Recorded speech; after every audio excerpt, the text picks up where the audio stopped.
Alrighty then. Good morning. How's everybody doing? Hopefully everybody's doing great.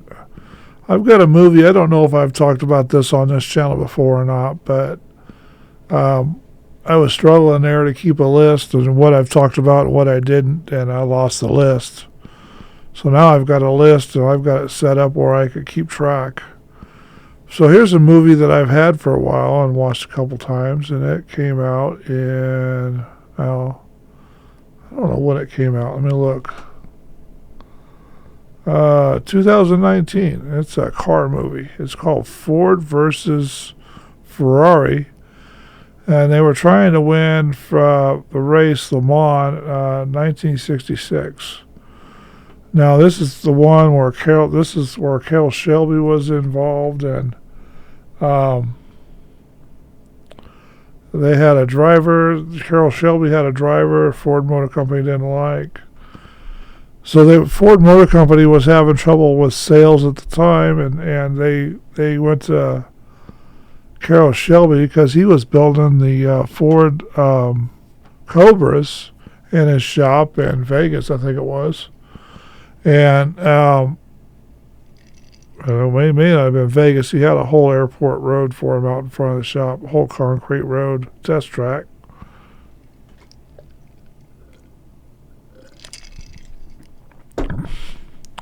Anyway, Ford went to Carroll Shelby about getting a car built. They built the Ford GT40 MK,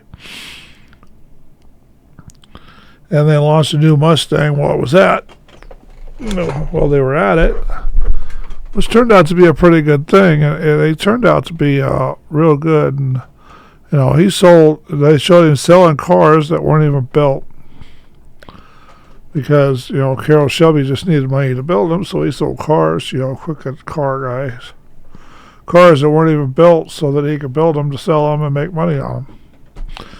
Yeah, I guess that's.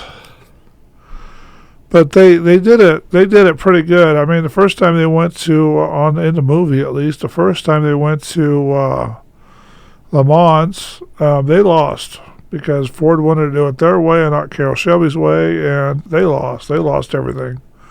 Their cars didn't hold up. They didn't make it through, and then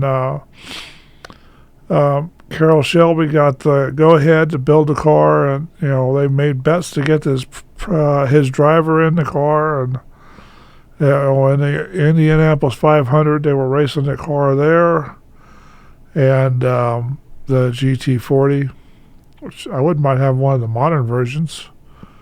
Oh, they were racing it at the airport. That's where the test track was, L.A. Airport. Sorry, they were in L.A. I made a mistake on that one. Ha ha. Anyway, so they were racing this GT40 all over the L.A. airport. They took it to the Brickyard, 5 of them. They were trying to keep it under 7,000 RPMs because they were afraid it's going to blow up, which the cars at the time would have, but this one was built differently, and he and his driver won the Brickyard 400. So Ford had no choice but to go the second time with a driver to Le Mans that Carroll Shelby wanted, and it turned out to be a pretty good little race. They were racing in the dark, the rain, and the whole back of the movie it showed Carroll Shelby and his wife and kids, and the car going, and the racer with his wife and kids, and the car going 218 miles or 350.8 kilometers per hour.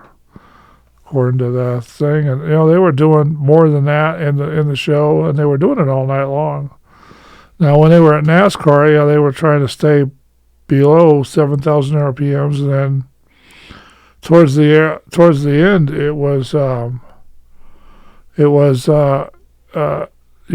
Carroll Shelby went out and said, they put a chalkboard sign up that said 7,000 plus, and the Shelby moved up, or the GT40 moved up and won the race. And they made street legal versions, but how that goes at the time. They had to win on race day, sell on Monday. But that's the way they did it back then. Win on race day, sell a car on Monday. So So they went to 24 Hours of Daytona. So they went to Le Mans after that. And then first lap, the door wouldn't stay shut, so I took a rubber mallet and forced it to shut because the body was misaligned for some reason. They did all kinds of stuff to that car to keep it running. They swapped the whole front spindle instead of just the brakes.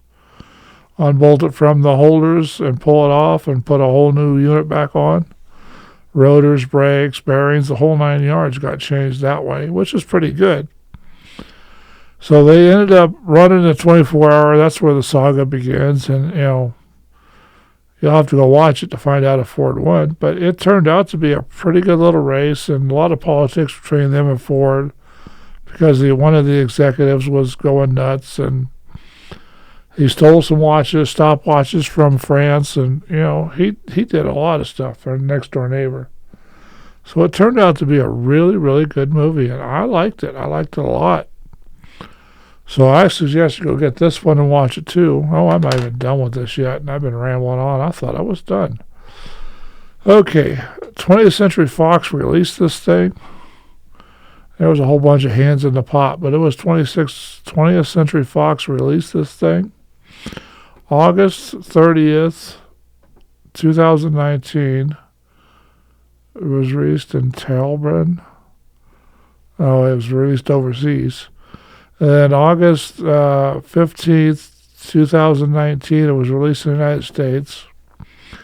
It ran 152 minutes. Wow, that's a long one. It's the United States, English, of course. And then the budget for this thing was a big $97.6 million, and at the box office they made $225.5 million. Wow, that was a big shot. They did a real good job on this one, and they won the GT40 in the 1G4. They won Le Mans 6 years in a row with that car, by the way.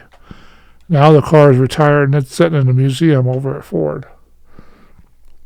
They don't let you drive it.